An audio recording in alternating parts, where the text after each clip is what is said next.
The United States has reported a Louisiana woman has died of bird flu, the first death as a result of the virus. Despite this, health officials say that the risk of the public from the virus still remains low. 2 News reporter Evan Bales is live in our newsroom. He spoke with residents about their thoughts on the virus and has more on what health officials are saying. Evan. Jack, this recent development has World Health officials rushing to assess and assure people that while this virus poses a low risk to the general public, people should still remain vigilant this winter season.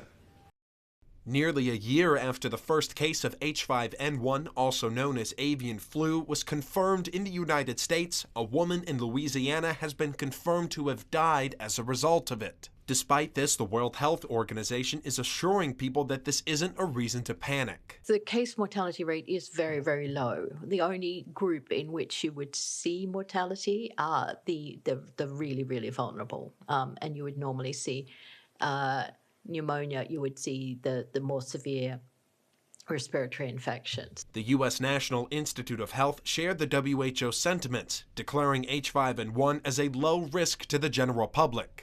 Avian flu was discovered in 2001 and has been seen cropping up around the spring and winter seasons and hosts similar symptoms to that of the common cold. Health officials have also said that unless the virus mutates within a human patient, the chance of it spreading human to human are incredibly low. It's not circulating in humans, but it is jumping into humans who are exposed, particularly those exposed to poultry or to the dairy cattle. The Miami Valley has had its own run-in with avian flu within the last month. Back in late December, nearly 1 million chickens in Darke County were culled after traces of the virus had been found. I spoke with Miami Valley residents about their concerns and the messages from health officials. I don't know what is going on, what's going to happen, but for right now, we're staying away from chicken.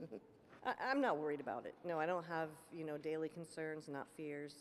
Just trust that when it comes up, it will be taken care of.